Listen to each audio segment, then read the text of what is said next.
Je vous propose de commencer le premier webinar de cette longue série qu'on a préparée pour vous sur tout le mois de septembre. Je vais me présenter rapidement. Moi, je suis François, un des associés fondateurs de B-Workshop. Donc nous, ça fait 9 ans maintenant qu'on existe et on est très content d'être avec vous aujourd'hui pour présenter cette infrastructure dans le cloud Oracle. Ça va être vraiment l'objet du jour, sachant que courant mois de septembre, on va avoir pas mal de choses. La prochaine session, c'est sur le DDMRP. Donc normalement, vous avez reçu l'agenda. Donc, je vais pas vous redire les jours. S'il y a un souci, vous demanderez ou vous demanderez à ma marine. Mais on verra le DDMRP, la roadmap JDE et la nouvelle Ergo.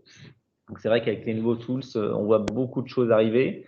Après, faut faire le tri, mais c'est quand même très sympa. On fera un webinaire dédié à Allout, qui est un outil de gestion de la sécurité dans JDE, parce qu'on sait que la sécurité, ça peut être rapidement quelque chose de compliqué. Donc, c'est une solution qui facilite pas mal, même grandement, cette gestion. Le package FEC, on vient de sortir la V5 avec les nouvelles réglementations, les nouvelles exigences de l'administration, notamment sur l'auxiliarisation du report à nouveau. Donc, on a passé pas mal de temps, mais ça y est, c'est disponible et on le déploie. Orchestrator, qui est un très joli sujet de JDE depuis pas mal de tools, de la 9.2 et qui continue à être enrichi avec les dernières versions de tools. Donc voilà, donc tout un programme sur le mois de septembre. Et vous êtes bien sûr les bienvenus à toutes ces sessions. Donc pour ce qui est d'aujourd'hui, eh bien c'est André et Lionel qui vont vous présenter l'architecture OCI avec JDE. Donc Lionel, Oracle spécialisé OCI, et André, B-Workshop, architecte ou plus communément appelé CNC JDE et certifié OCI. Donc voilà, sachant que c'est André qui a fait les deux installations OCI réalisées par B-Workshop. Voilà, c'est eux qui vont vous en parler aujourd'hui. Bienvenue à tous et j'espère que ça va être. Vous allez apprendre plein de choses.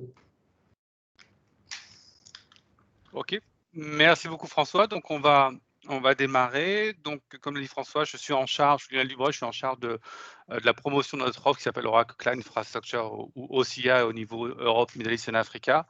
Donc aujourd'hui, on va vous parler d'OCI. Donc on a préparé un agenda qui est le suivant. Avant de rentrer dans le vif du sujet, qui est quand même JDE sur OCI, il faut remettre les choses dans leur contexte. Donc, c'est quoi notre stratégie cloud chez Oracle, de manière générale?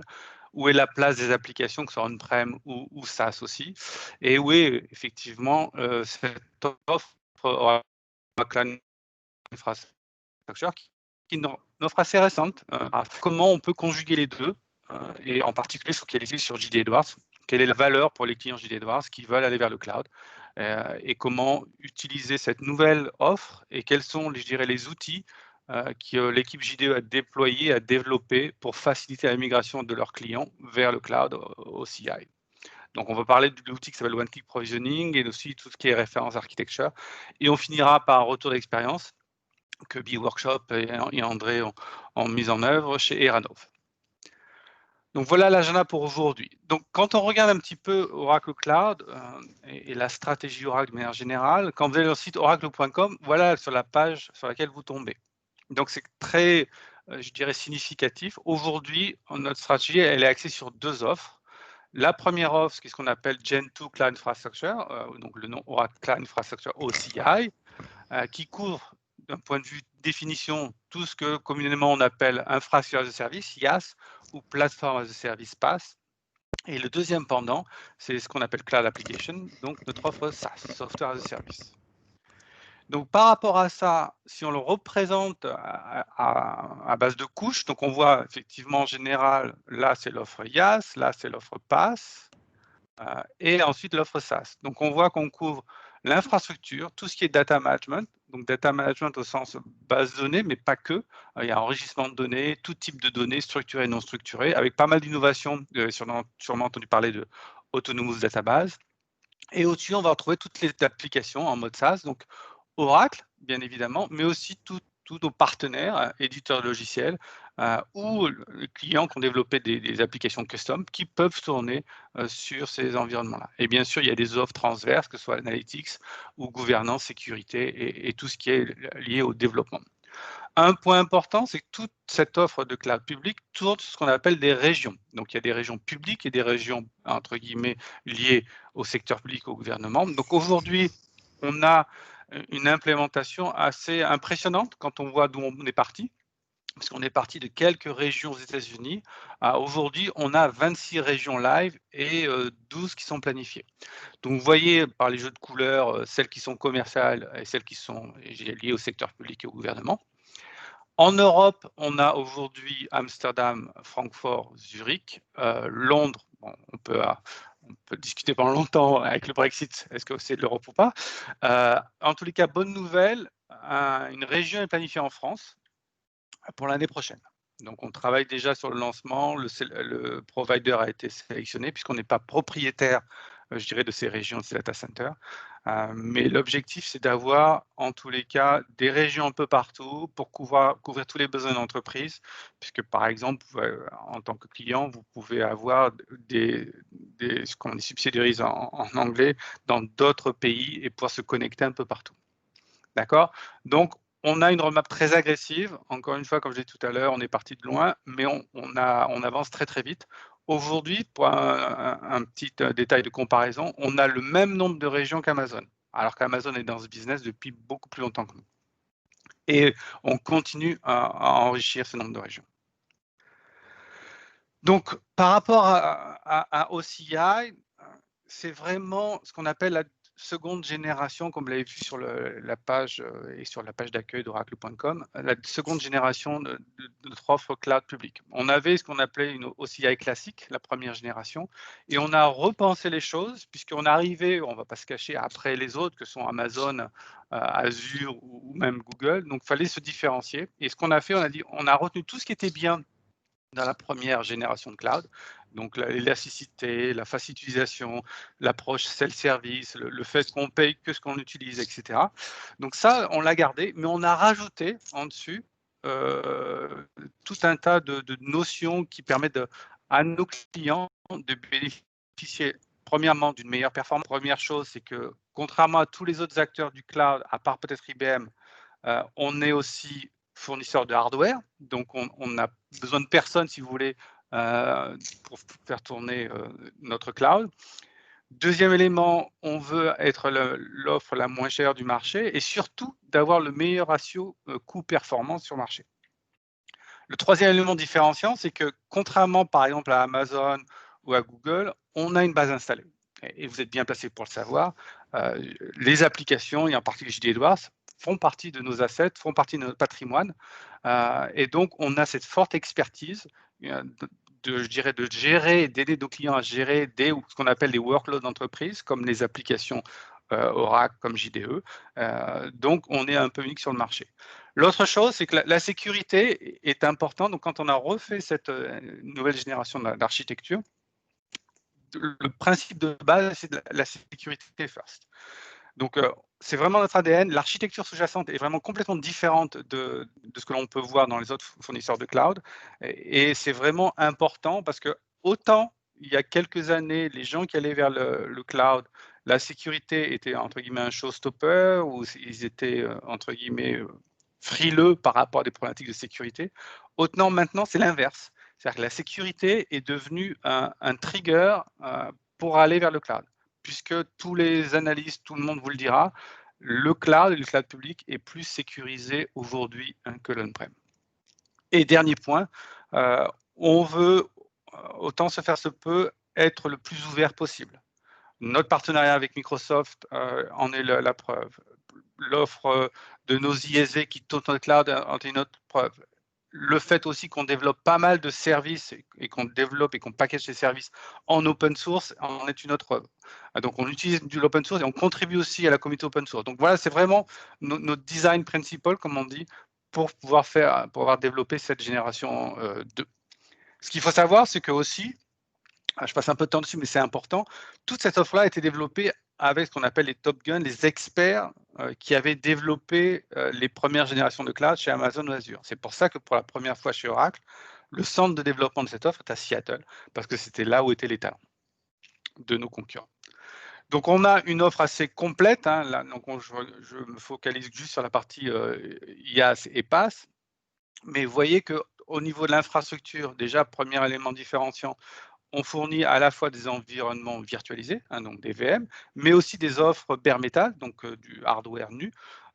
Et on est capable de supporter tout type de workload, jusqu'à des workloads très spécifiques à base de ce qu'on appelle des GPU, un Graphical Processing Unit, ou des HPC pour, par exemple, on a signé ces derniers temps pas mal de compagnies dans l'automotive qui font, par exemple, la simulation de crash pour voir ce qui se passe, ou la simulation comment dire, de la pénétration dans l'air des nouveaux modèles de voitures. Donc tout ça, ça demande beaucoup de puissance de calcul qui, traditionnellement, étaient faites on-prem, sont maintenant réalisées dans le cloud.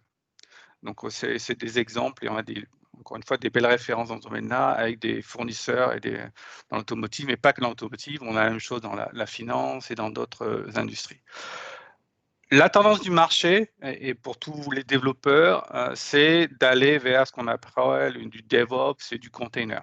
Donc, Kubernetes, Docker, tout ça, on a une offre dédiée pour ça. Et là, pareil, comme je disais, Open Ecosystem, ça, vous pouvez très bien utiliser notre service managé de Kubernetes et le déployer dans notre cloud, dans d'autres clouds, ou même on-prem. Et puis, on a tout un tas d'autres outils, et en particulier, on a une marketplace qui fournit des images, et André en parlera tout à l'heure par rapport à ce qu'il fournit par rapport à JDE. Donc, on a tout un tas de fonctionnalités au niveau du stockage, au niveau du network. Mais quand tout à l'heure, j'ai dit que notre architecture avait été pensée avec la performance en tête dès le départ, c'est-à-dire qu'on a optimisé la performance à tous les niveaux. Au niveau du compute, au niveau du stockage, avec du NVMe et du SSD, au niveau du network, avec un design network vraiment optimisé. Et au-dessus, on va retrouver un certain nombre de services. Donc, vous pouvez implémenter tout au niveau de pure infrastructure, mais on peut utiliser des services au niveau de data management avec tout un tas de nouveautés. Et on est l'unique sur le marché à proposer ce qu'on appelle Autonomous Database avec des offres dédiées pour le décisionnel, pour le transactionnel, ou même récemment pour tout ce qui est JSON. Et on a bien évidemment tout un tas de services autour pour le développement d'applications, avec de la facilité pour faire ce qu'on appelle infrastructure as a code. Pour ceux qui connaissent un petit peu Terraform, Ansible, André va en parler un petit peu parce qu'on s'appuie sur Terraform aussi avec le déploiement de JDE. On a des services transverses de sécurité, de gouvernance, etc. On a une approche multi-cloud, hein, puisqu'on veut vraiment aider nos clients, puisque c'est la tendance, pas mettre comme on dit, leurs œufs dans le même panier. Et le multi-cloud est fait pour ça. Et on a ce premier partenariat avec un seul point d'entrée, un seul support, par exemple, entre Microsoft et Oracle par rapport à ce genre d'implémentation. Et bien évidemment, on a tout un tas d'offres de développement d'applications et d'intégration d'applications, SaaS to SaaS ou SaaS to on-prem. Donc, si on regarde un petit peu les points différenciants de notre offre, on peut les articuler autour de 4 points principaux. Le premier, comme j'en parlais, en termes de ratio coût-performance. Et ça, c'est important parce que non seulement on est très très bon en performance de par notre architecture et l'optimisation de notre hardware, mais aussi on n'est pas peu cher, entre guillemets, par rapport aux concurrents. Et on a un coût ou un prix qui est le même quelle que soit la région, ce qui n'est pas forcément le cas dans tous les acteurs du cloud. Et on a un concept assez facile d'utilisation et de pricing, qui est l'Universal Credit, qui est vraiment très souple en termes d'utilisation pour les clients. Et vous consommez vraiment ce que vous utilisez. Et il y a aussi pas de coût caché. Pour ceux qui utilisent un petit peu d'autres offres de cloud, la facture du cloud public augmente drastiquement et souvent les clients sont surpris de tout ce qu'ils ont à payer. Nous, c'est vraiment très simple et il n'y a pas de surprise, entre guillemets, sur les coûts. La sécurité, j'en ai parlé tout à l'heure. Donc, on a des optimisations à un certain nombre de services. Au niveau de l'operating system, on a le concept d'Autonomous Linux. Au niveau de la database, on a Autonomous Database. On a un produit DataSafe qui permet aussi de faire l'introspection de votre base de données, qu'elle soit d'ailleurs dans le cloud et plus récemment on-prem. qui vous fait un assessment de sécurité de votre base de données, il faut faire des recommandations. Donc on a vraiment la sécurité au cœur de notre architecture. L'expertise entreprise, on en a déjà parlé. Ce qui est nouveau aussi par rapport à d'autres acteurs du cloud, c'est la notion de SLA, donc Service Level Agreement. Donc tous les acteurs de cloud public fournissent ce qu'on appelle Availability SLA. Eh ben, nous, on va plus loin, on a du SLA autour de la performance et autour de la manageabilité. Donc c'est très important pour nos clients, puisqu'effectivement, on s'assure qu'on garantit un certain niveau d'exigence en termes de SLA. Et comme je l'ai dit tout à l'heure, on est vraiment ouvert vers d'autres acteurs. L'open source en fait partie et on est aussi contributeur, mais on a des partenariats, comme je le disais tout à l'heure, Microsoft, VMware et des ISV stratégiques comme SAP, parce que SAP tourne maintenant, par exemple, sur OCI ou peut tourner sur OCI. Donc, quand on regarde vers quoi on veut vraiment se focaliser en termes de scénarios ou de cas d'usage, on a défini 4 cas d'usage principaux. Le premier, qui est le sujet du jour, c'est comment aider nos clients applicatifs, et en particulier aujourd'hui JD Edwards, à aller vers le cloud. Et je reviendrai par la suite, il y a plusieurs scénarios. La réponse à aller vers le cloud, ce n'est pas forcément SaaS, ça peut être SaaS, mais ce n'est pas l'unique option. Et une des premières options, c'est utiliser tous les bénéfices du cloud et d'OCI pour déployer JDE, c'est ce qu'on va parler tout à l'heure.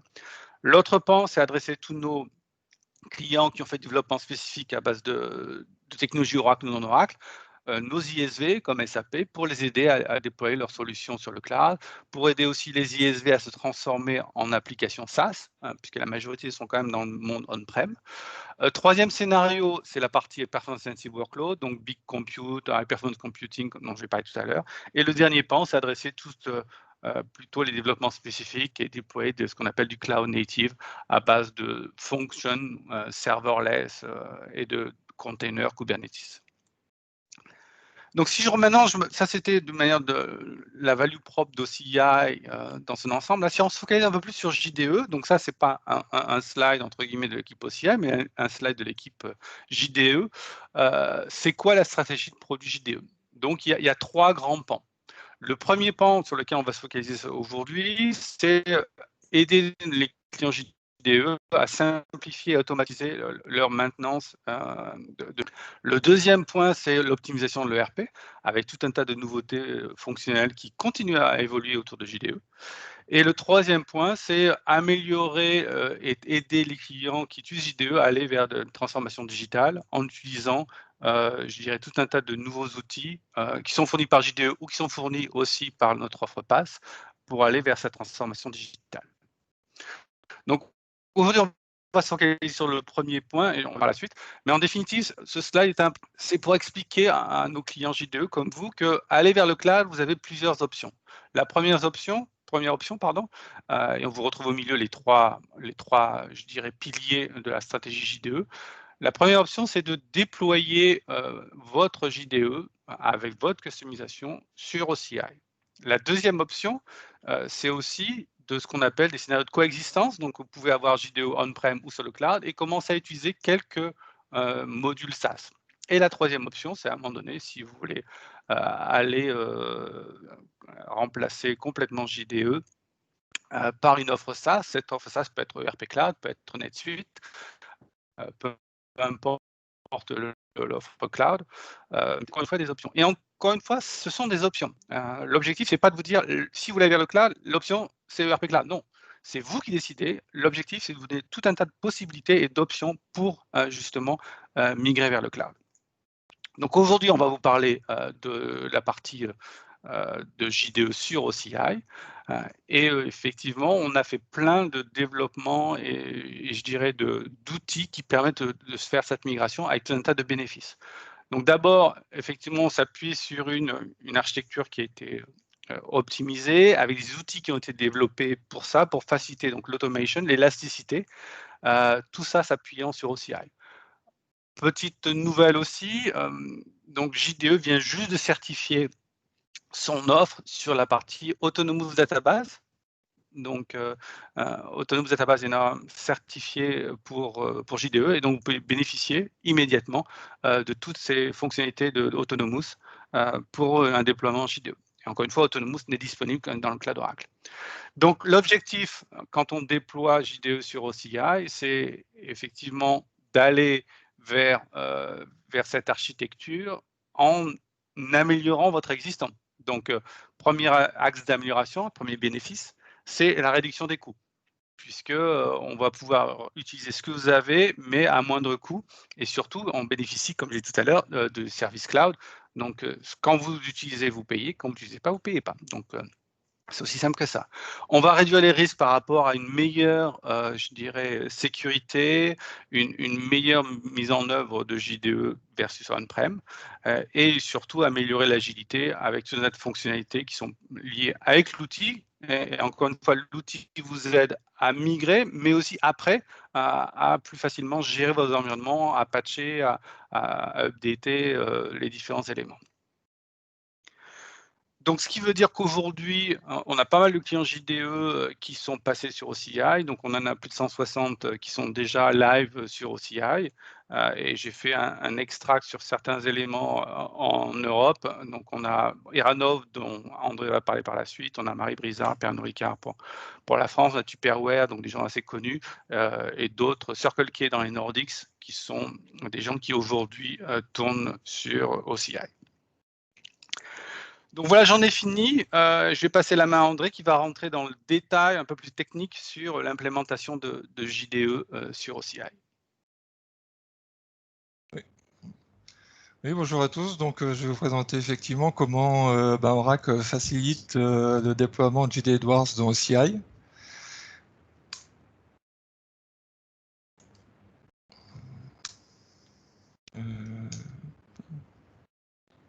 Ah oui, j'ai pas pris le contrôle, excusez-moi. Ça ira mieux. Voilà. C'est mieux? Bon, on voit toujours le premier slide, André. Oui. Très bien, c'est bon. Non, c'est toujours Lionel, là, je pense. Non, j'ai Non.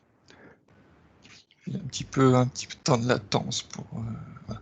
Donc, c'est pour ça. Donc, il y a une architecture de référence qui est fournie par le marketplace dans OCI. On va pouvoir en fait provisionner une architecture de production et de non-production, développement. Ça va être une architecture sur des serveurs Linux et un service de base Oracle. Alors on va pouvoir configurer en fait notre architecture en choisissant le nombre, le type de serveur qu'on va vouloir installer, les types de VM, leur niveau de CPU et de mémoire, le type et de version de base Oracle qu'on va vouloir installer, le load balancer et le nombre de serveurs et d'instances web que le système va devoir configurer. Ensuite, toutes ces instances vont être configurées automatiquement dans OCI. Le load balancer, les règles de sécurité, c'est le type de firewall, la partie des serveurs qui vont être sur la partie publique, donc accessibles directement, les serveurs de point d'entrée, et les réseaux privés, donc qui vont plutôt être plus sécurisés. Et ce provisionnement, en fait, se fait en quelques heures. On a un bastion qui est aussi configuré, en fait, qui sert de point d'entrée sur le système. Et aussi une console One Click Provisioning. Donc One Click Provisioning, elle est une console qui va permettre de installer JDE, tous ses composants, ses prérequis de façon automatique via aussi des éléments qui seront orchestrés, qui seront définis à la sortie en fait de l'architecture qui aura été définie dans l'architecture de référence, quoi. Donc on a un fichier de configuration qui sort de la configuration et qui sert de point d'entrée dans One Click Provisioning. Je parlerai un peu de One Click Provisioning un peu plus tard pour en détailler. Ensuite, il y a des étapes post-installation, donc qui ne sont pas en fait dans la configuration, donc les langues complémentaires, si on veut vraiment mettre les toutes dernières correctifs fonctionnels, les tout derniers tools. il faut donc installer le compilateur, faire les full packages et ensuite donc provisionner les postes lourds. Donc ça qui sont hors de l'architecture de référence. Sachant que pour les postes lourds, c'est aussi très rapide, on en crée un et on les clone. Je vais attendre l'attention.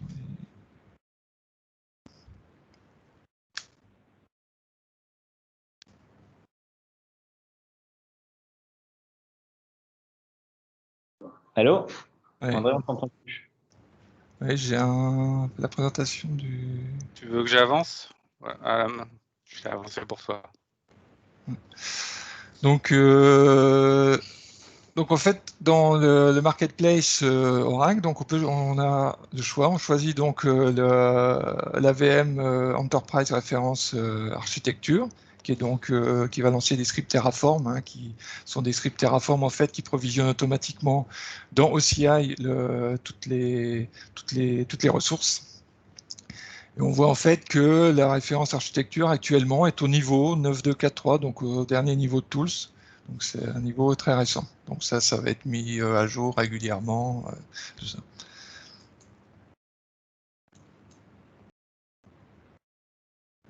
J'essaie d'avancer. Voilà. Donc quand on a provisionné en fait la VM référence architecture, on a accès à une console qui elle-même va nous permettre de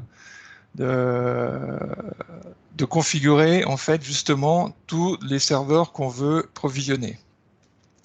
Donc première étape, ben, c'est effectivement mettre tous les renseignements qui correspondent à notre compte OCI pour qu'effectivement ce provisionnement se fasse sur notre compte OCI et sur notre plateforme OCI qu'on aura. Ah, j'arrive toujours pas à passer. Voilà. En fait, quand on a configuré toutes nos étapes, donc on lance la configuration, qui en l'occurrence c'était là c'était un exemple sur une production. Donc il y a une dizaine de serveurs et un service de base de données qui en 2 heures se provisionne sur le service OCI.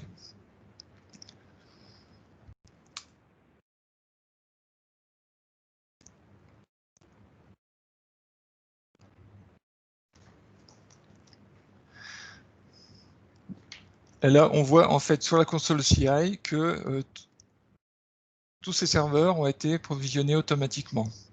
Passez au slide suivant. Voilà. Et on va voir qu'il y a aussi une instance database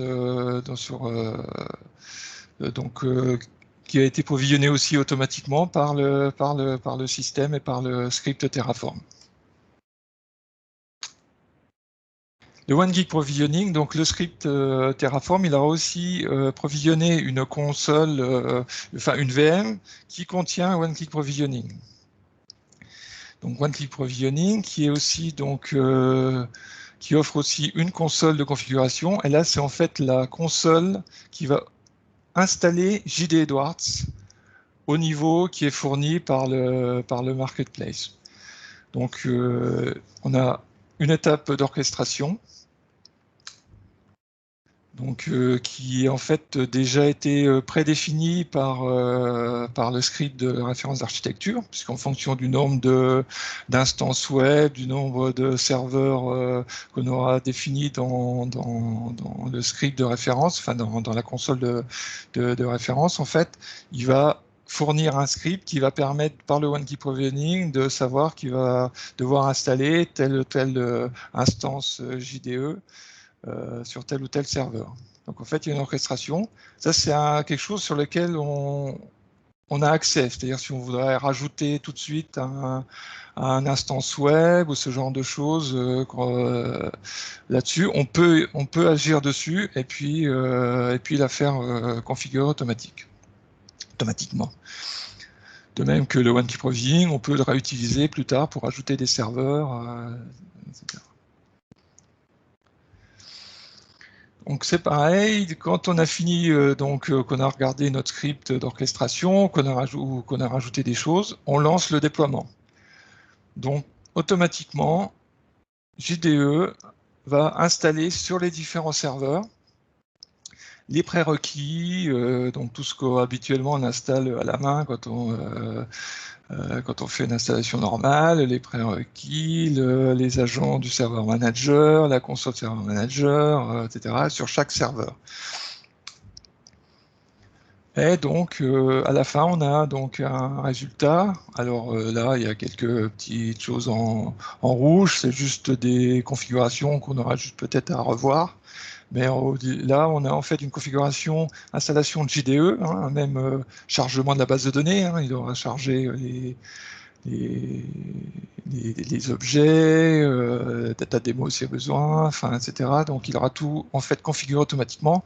Et en 6 heures, on a un JDE qui est installé, sur lequel, voilà, donc on a en fait la console du serveur manager, où on voit que pour chaque serveur, l'agent serveur manager est installé sur les serveurs et des instances de type serveur d'entreprise, base de données et VM aussi, enfin VM, pardon, des JVM de web auront été configurés. Il ne reste plus après qu'à faire donc des actions de post-déploiement. Donc installer le compilateur sur un déploiement, installer éventuellement des langues complémentaires pour les user-defined objects, des langues complémentaires pour le système en lui-même. Les langues pour, enfin, par exemple, tout ce qui est langue, en fait, faut rajouter, donc langue qui correspond à l'OBL4, les correctifs. Contrôler un peu les instances, voir si tout est bon au niveau setup et que ça nous correspond, et faire les full packages en fait. Et à partir de là, on a en fait un JDE. Donc, on va dire quand déjà le provisionnement installation de JDE en une bonne grosse journée, on a déjà quelque chose. Après, on rajoute en quelques jours, parce que bon, les full packages c'est un peu long, configuration. Disons, en 5 jours, on a déjà accès à un JDE opérationnel sur lequel on peut commencer à travailler. Et dans le cadre en fait d'un upgrade, dans le cadre principalement d'un simplified upgrade, donc qui est possible depuis une 9.0 update 2 ou un 9.1, le one-key provisioning va permettre aussi d'accélérer en fait cet upgrade. Parce que ça va vraiment le one-click provisioning, en peu de temps on a la base de JDE, il suffit après de rajouter dans notre base de données les données et les objets qu'on a à migrer, et de lancer les moulinettes de migration. Si on regarde par exemple en simplified upgrade, donc un upgrade process classique à gauche, versus un process d'upgrade avec en partant de référence architecture et one-key provisioning, donc on regarde de bas en haut. C'est-à-dire, quand on fait un upgrade classique, donc il faut déjà effectivement provisionner tous les serveurs, il faut installer les prérequis, des ESU planner qui est l'ESU technique, mettre à jour aux derniers tools, installer Platform Pack, en fait, ça va permettre de charger la base de données JDE. Mettre tous les patchs à niveau, donc 6, en fait, c'est toutes ces étapes classiques qui vont être remplacées par l'étape référence architecture plus one-key provisioning. Donc après, pour notre simplifié upgrade, on n'a plus que les étapes de l'utilitaire en fait simplifié upgrade qui regarde un peu les impacts réels sur les standards modifiés, et ensuite nos moulinettes de migration pour aller ensuite faire nos rétrofits et nos tests. Donc on a vraiment un gain énorme d'utiliser le one-click provisioning pour déjà préparer notre JDE par rapport aux étapes classiques. Donc là, je vais présenter un peu l'infrastructure type qu'on peut utiliser par référence, enfin qui correspond un peu aux références. Donc en général, on fait une infrastructure en séparant effectivement un dev recette de la production, en la séparant totalement au niveau serveur déploiement, qui va permettre ensuite de pouvoir faire des mises à jour par exemple de la dev sans impacter la prod. On peut partager par contre certaines ressources, comme la base de données, en fait, qui est une base de données c'est le type container, donc en fait, c'est base de données container, et c'est du pluggable database où on sépare quand même la base pour la partie dev de la partie prod. Un one-click provisioning qui va contenir le serveur manager, donc qui va permettre de gérer les deux consoles, et le bastion, en fait, qui est le point d'entrée. Le point d'entrée, si on met la plupart des serveurs, en fait, en réseau, en fait, privé, pour les sécuriser.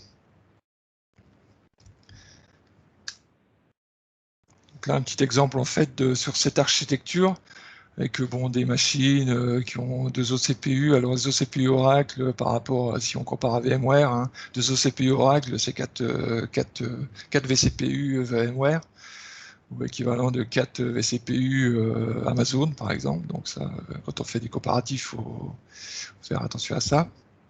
Avec donc c'est des VM en fait qui ont en fonction du nombre de CPU, on a un niveau de RAM. Donc en fait, par type d'OS, un tarif un peu différent, sachant que si on fait des VM de type Windows, on a le coût de l'OCPU, parce qu'en fait la facturation se fait sur l'OCPU et sur le stockage.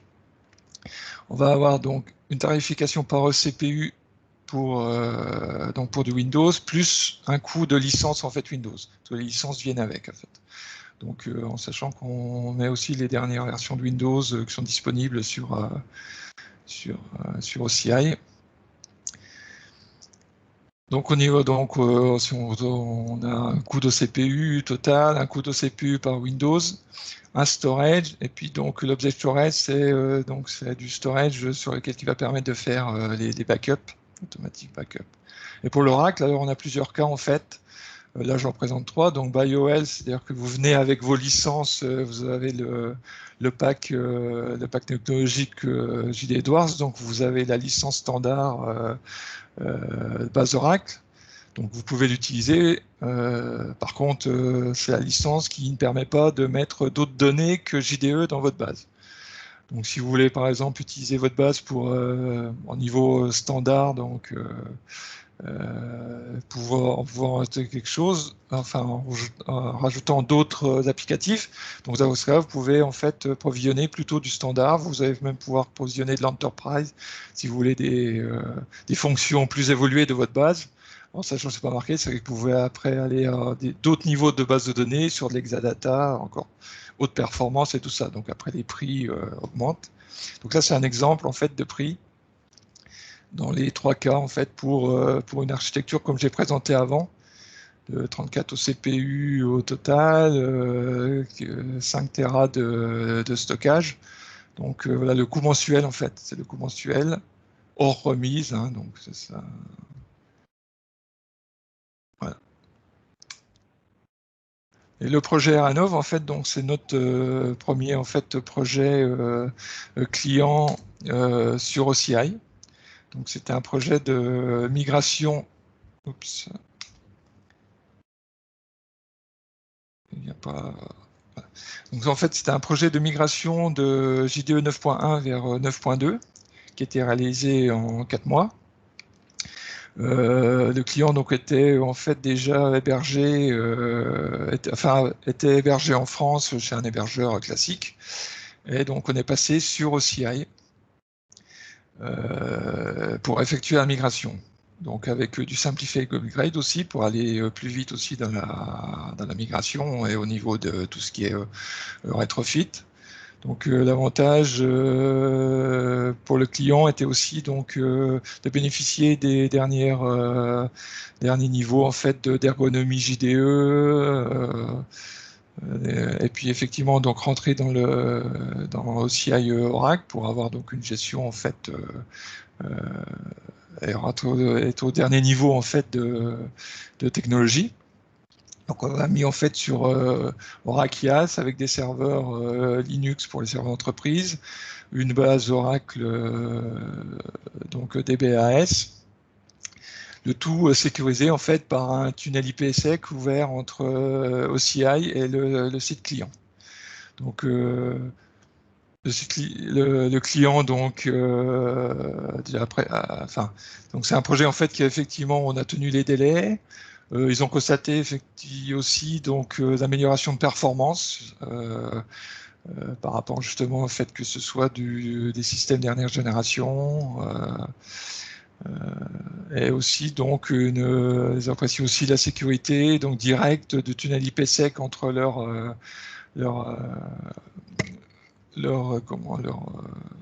leur réseau qui a été très rapidement en fait mis en place. Avant ils avaient un système, un serveur VPN et tout ça, donc ça ils sont un peu affranchis un peu de ce système. Voilà, donc j'ai fini André, pour ma partie. André, je peux peut-être compléter. Oui. Juste en effet, hein, en fait, on les avait hébergés à l'époque. On avait fait un premier upgrade de 8.10 à 9.1 en les hébergeant chez OVH. Et OVH qui est réputé comme assez peu cher. Hein. Mais par contre, on avait un niveau de service qui était très faible. Donc, dès qu'on avait un pépin, on n'était pas hyper à l'aise pour la partie escalade. Donc, on a gagné à double titre sur les services, donc IaaS et puis la partie pass. Désolé, il y a un peu de travaux. Voilà. Et puis la deuxième chose, ça c'est la grosse surprise, c'est qu'en fait, on a fait même, la facture était moins chère pour Eranov en passant sur OCI avec plus de services. Et c'est ce que nous-mêmes on a constaté, puisque toutes les démos qu'on va vous faire plus tard, là, ça sera sur notre instance aussi 9.2 hébergée chez OCI. Donc c'est vrai que Oracle est extrêmement agressif, si on peut dire, sur la partie pricing pour faire rentrer ses clients dans son cloud infrastructure.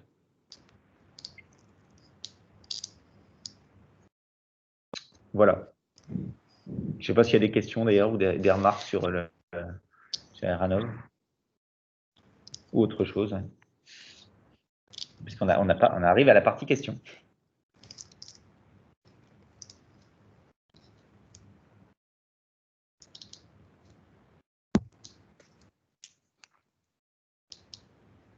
Questions ou réactions, hein, remarques?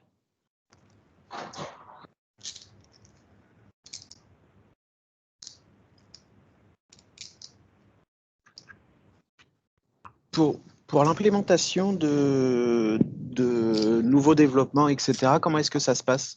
On est toujours sur du poste lourd classique et après du packaging normal, si ce n'est que c'est déployé via OCI, ou comment est-ce que ça se passe, s'il vous plaît? En fait, oui,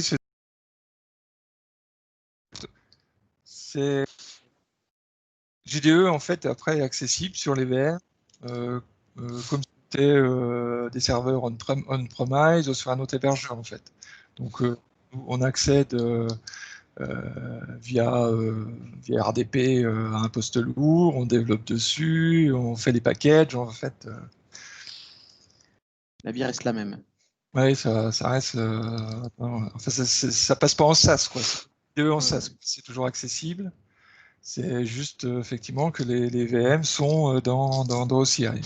D'accord. Après, avec un niveau de sécurité d'accès, un tunnel IPsec en fait qui correspond à du VPN en fait pour que ce soit un accès public. Après, mais l'IDE, on l'administre en fait de la même façon quoi. On peut le mettre à jour, on accède dessus, on accède au serveur manager, etc. quoi, donc. Après, ce que dit André, c'est par rapport à le paramétrage, enfin l'extension ou le spécifique pur JDE. Par contre, on a des clients typiquement qui ont développé des applications mobiles. Donc, ils se connectent sur la JDE, mais ils utilisent notre offre de mobilité en pass pour développer les applications mobiles. Donc là, on n'est pas sur le client lourd JDE, parce que c'est plus pour la partie transactionnelle classique de JDE. Mais là, sur la partie plus mobilité, il y a un client qui s'appelle National Pharmacies en Australie. Il a développé tout un tas d'applications mobiles. Même si la première chose que moi je recommande, c'est regarder les applications mobiles fournies de facto avec JDE. Et après, vous pouvez toujours développer des applications mobiles avec notre offre pass. C'est ce qu'on appelle l'extension à base de service pass. D'accord, merci. En fait, on peut étendre pas mal JDE justement avec toute l'offre pass, aussi le content management, faire des connecteurs même avec des autres modules, RP Cloud, enfin on peut les outils de budgeting ou PBCS, enfin disons effectivement on est dans le du BI, de l'analytics, etc. Donc on peut facilement bénéficier effectivement de cette extension de services.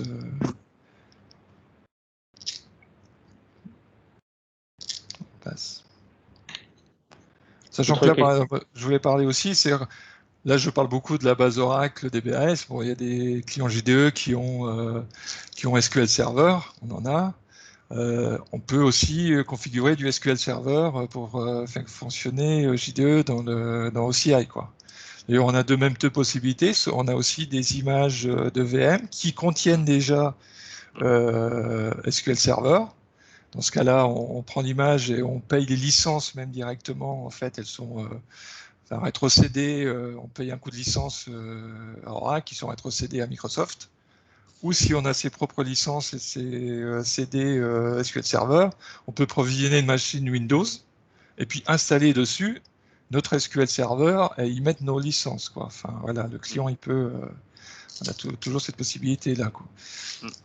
Et de la même manière, sur André, c'est que vu notre partenariat avec Microsoft, on a certains clients qui, même sur JDE, mettent la base de données sur Oracle et la front-end, le middle tier, sur Azure et bénéficient de cette interconnexion entre les deux clouds. Et AS400? Alors non, AS400, non.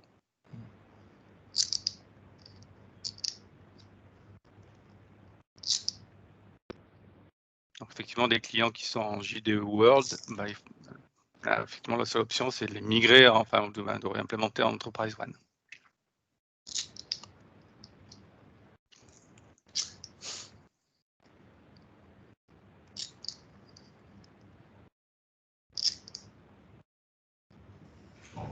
On a encore un peu de temps, si vous avez des questions. Oui, pardon. Vous m'entendez, Stéphane, Céline? Oui. Oui, bonjour, Stéphane. Alors, quelques petits points, je mets mes points en vrac si vous voulez y répondre. Est-ce que vous avez des feedbacks sur les aspects réseau, connexion, worldwide? Est-ce que vous avez déjà eu des retours là-dessus avec des problématiques justement d'accès?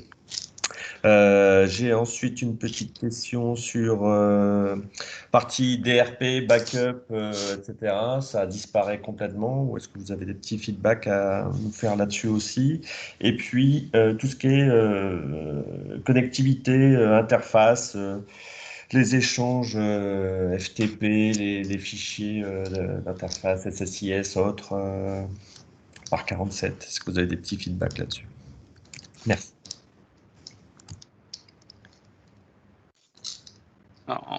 Donc moi je vais répondre à André, n'hésite pas à compléter. Oui. Sur la partie réseau, c'est une excellente question et je pense que quel que soit le déploiement cloud, c'est un point important à prendre en compte. Donc il faut, c'est notre recommandation, de faire des tests réseau, regarder la latence en fonction des régions. Donc nous on met à disposition des outils qui permettent de tester tout ça, mais on recommande fortement, en dehors de l'aspect effectivement pur fonctionnel ou technologique, mais d'avoir un bon expert de sécurité, de l'expert de réseau pour vérifier tout ça. Parce que si vous avez la meilleure architecture, la meilleure sécurité, mais si d'un point de vue réseau, il y a un bottleneck, c'est un peu embêtant. L'autre chose, André a parlé de Fast Connect, donc ou de la sécurité en mettant de VPN. Donc ça, effectivement, ça fait partie des best practices recommandées en termes de réseau. Donc ça, c'est la première chose. Concernant le disaster recovery, donc il y a toutes les fonctionnalités qui sont mises en œuvre. Alors, en fonction, par exemple, sur la base de données, en fonction du type de déploiement en pure IaaS, en database de service, en Exadata Cloud Service ou même en Autonomous, ce disaster recovery est plus ou moins automatisé.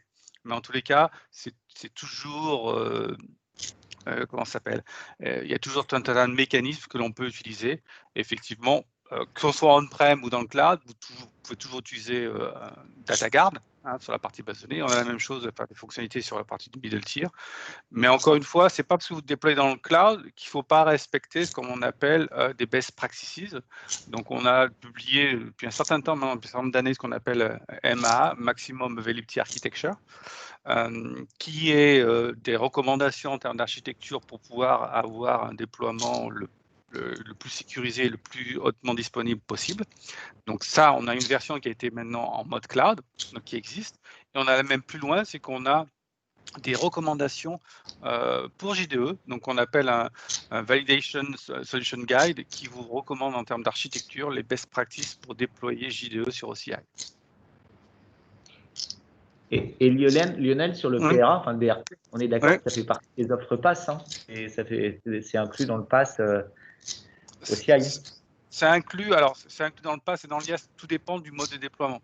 Parce qu'encore une fois, si on déploie tout sur du mode IaaS, ben, on peut utiliser DataGuard par exemple, ou même Golden Gate pour ceux qui veulent prendre par exemple, les données et alimenter une base, je dirais, secondaire. Donc ces fonctionnalités peuvent être utilisées. Donc on peut l'utiliser en mode pur IaaS, ou alors effectivement si on utilise Database as a Service par exemple, on a tout ça, c'est automatique. On paramètre juste, je dirais, ce que l'on veut faire, la fréquence, et est-ce que tu fais de l'active ou du passif, DataGuard par exemple. Donc, certaines fonctions sont accessibles ou non en fonction de l'option que l'on choisit de déploiement. Pour info, on a un client qui a migré en 9.2, qui n'était pas encore très chaud au niveau de la direction générale pour mettre ses datas dans le cloud, et mais le PRA, ils ont du coup provisionné OCI pour la partie DRP. Et deux autres points complémentaires. Premièrement, au niveau de la base de données, on a du RAC, donc Real Application Cluster, comme on-prem, et on est les seuls à pouvoir faire ça dans le cloud public.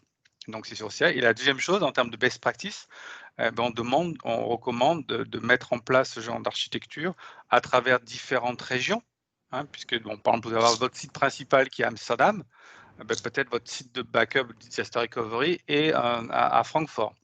Et autre élément important, c'est que, chose qui est un peu unique aussi sur notre offre, c'est qu'à l'intérieur même d'une région, les différentes ressources que vous allez pouvoir utiliser, donc les VM, on va dire pour faire simple, vous pouvez choisir de les implémenter sur ce qu'on appelle des fault domains différents.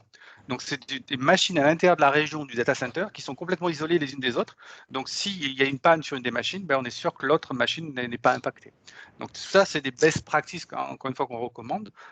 Donc, par exemple, vous avez plusieurs serveurs frontaux, de mettre le serveur 1 sur un fault domain 1 et le serveur 2 sur un fault domain 2. André a parlé de load balancer tout à l'heure, donc tout ça est géré aussi en termes de trafic via load balancer. Donc ça, c'était deux premières questions. André, tu as quelque chose à rajouter sur ces deux premières questions? Non. Alors, la partie intégration. Donc l'intégration reste la même que sur le on-prem. C'est-à-dire que vous pouvez, quelle que soit votre plateforme d'intégration, la déployer sur OCI ou la laisser sur on-prem, mais tout dépend, je dirais, du poids des applications, celles qui sont dans le cloud ou celles qui sont dans on-prem. Si, par exemple, on a des clients où leur stratégie d'entreprise, c'est de déplacer tout dans le cloud. Dans ce cas-là, ça a du sens de mettre la plateforme d'intégration dans le cloud. La question qui peut se poser, si par exemple cette plateforme d'intégration, c'est SOA, suite d'Oracle. Donc, est-ce que je vais utiliser SOA dans le cloud ou est-ce que je vais utiliser une autre plateforme d'intégration qui est, par exemple, notre service PaaS? Donc, il y a tout un tas d'options qui sont disponibles.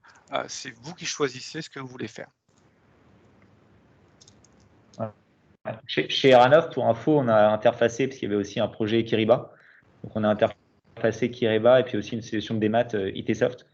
Mais alors, je ne suis pas le plus technique sur le sujet, mais on l'a fait de façon très classique, même si on sait que maintenant, il y a la technologie REST qui remplace le web service, et quand il y a besoin, le temps réel est encore plus facilité qu'avant. Bon, là, nous, on était vraiment sur de l'échange de fichiers qui n'avaient pas besoin de temps réel. Mais ça ne nous a pas posé aucun souci. Enfin, j'ai l'impression que c'est là pour le coup, c'est comme avant. Ok, donc sur les intégrations, c'est comme avant. Sur DRP, backup, etc., c'est à voir en fonction des options qu'on choisit avec les plateformes. Et les réseaux, attention, des bons experts sécu et bien checker tout ça. Okay. Et justement, ma recommandation, là je prends ma casquette pure Oracle, faites-vous aider et BeWorkshop est là pour vous aider. Ok, merci.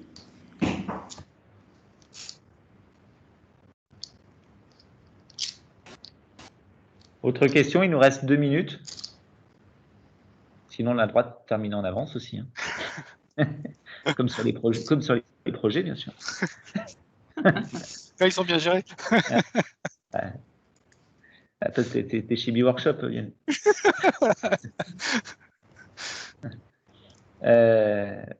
Si on n'a pas d'autres questions, merci à tous. Vous avez du coup noté les prochains rendez-vous, du moins ceux qui vous intéressent. Donc, avec plaisir, on se retrouvera. Et puis, on vous souhaite une très bonne journée.